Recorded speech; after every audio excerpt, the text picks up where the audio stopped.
أنايا جزائري من أصل أمازيغي و متفخر ثانية. Donc j'assume mon algérianité à partir de mon amazigité, de mon islamité et de mon arabité. Baba ou Yimma, ce sont des musulmans. Je suis musulman moi-même. وفي الجزائر الناس يهضروا عربية، الناس يهضروا أمازيغية.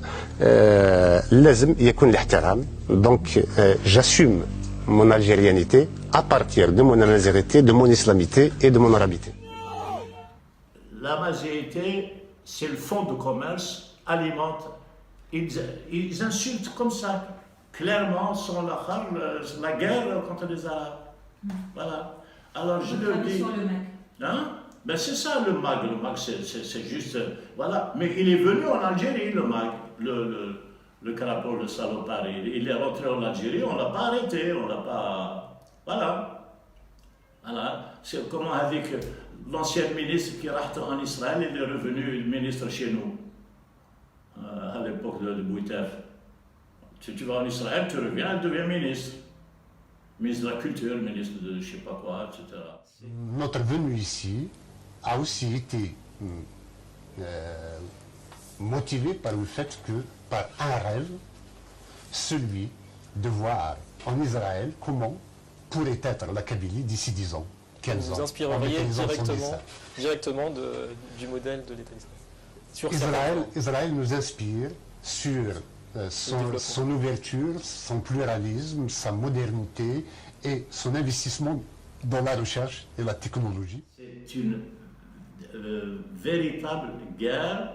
Alors l'autonomie, tu menaces pour tout le Maghreb, tu menaces pour tout le... Voilà, faire sauter faire sauter il n'y a plus de pays, on va faire l'indépendance de Tamazight. C'est des choses bidons qui ne tiendront pas. Puis bon, il y a quand même 70% d'Arabes dans ce pays. Est-ce que vous allez accepter de diviser le pays? C'est une attaque contre la culture du pays et contre toute la culture politique, religieuse. Nous n'accepterons pas qu'une nouvelle religion de violence s'installe chez nous. On ne va pas suivre ceux qui doivent faire la prière tous ensemble et en plus se serrer les épaules pour que le Shaitan ne passe pas entre eux. Mais le Shaitan est un goulam de sem, j'ai d'accord. Il est utilisé par Israël, c'est Jacob Cohen, un juif honorable, voilà, que je connais bien, j'ai fait des conférences avec lui. Il a assisté il y a quelques années à une réunion organisée par le Mossad avec des centaines de berbères algéro-marocains. Il leur donne des leçons, j'ai le texte là, il leur donne des leçons, vous ne faites pas confiance à Israël, ne vous aime pas, n'aime pas les Arabes, n'aime pas les musulmans, n'aime pas les berbères, ne vous faites pas manipuler, etc. Jacob Cohen, plusieurs fois, il répète ça. Je voudrais seulement mettre en garde ceci, qu'ils le veuillent ou non, volontairement ou involontairement, consciemment ou inconsciemment.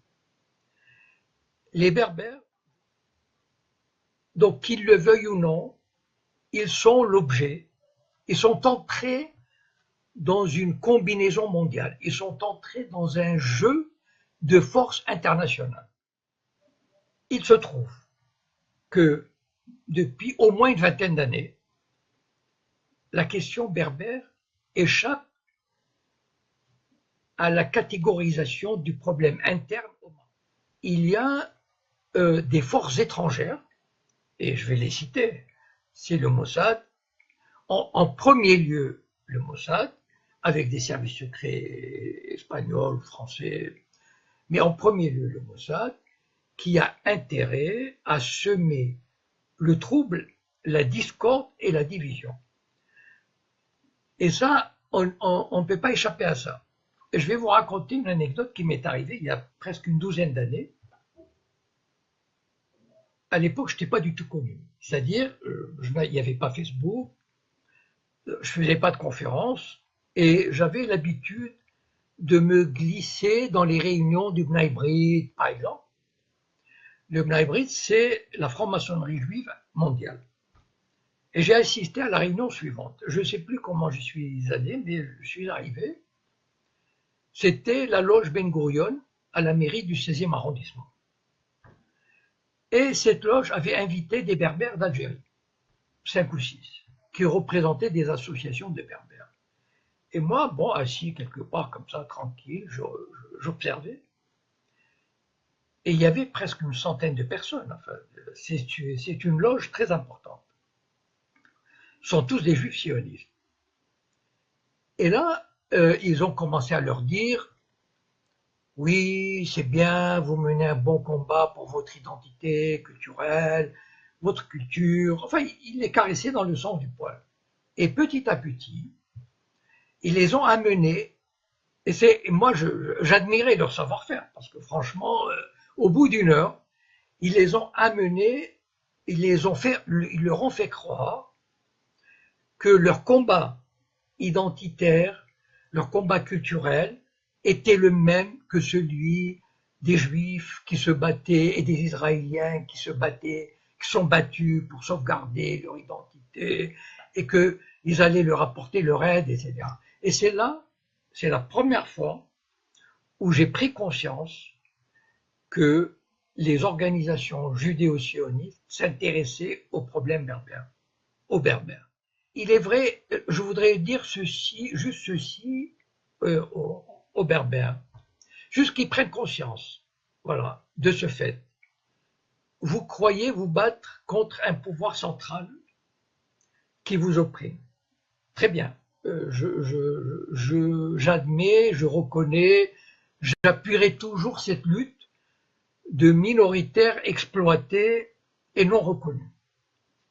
D'accord.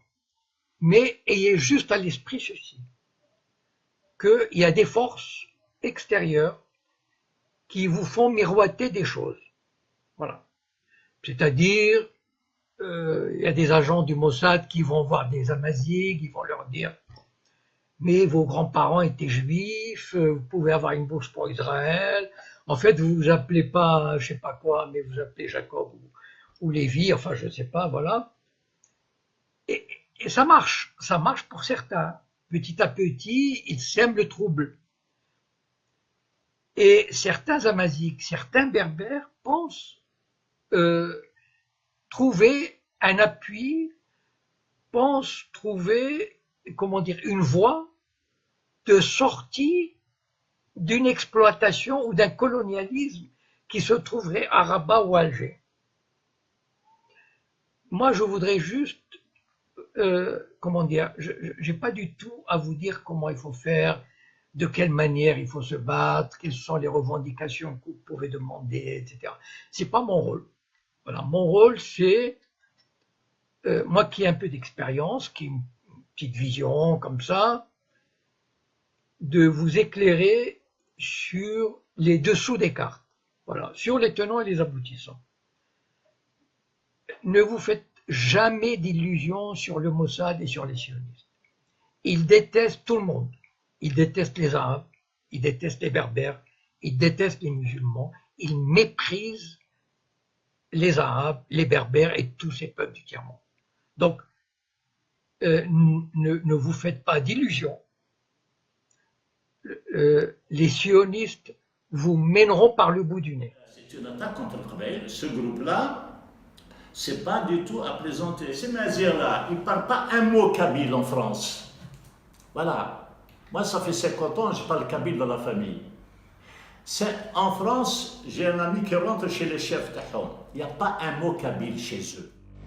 Si la France perd la Kabylie, elle ne perdrait pas que la Kabylie. Elle ne perdrait pas que l'Algérie. Elle perdrait toute l'Afrique du Nord.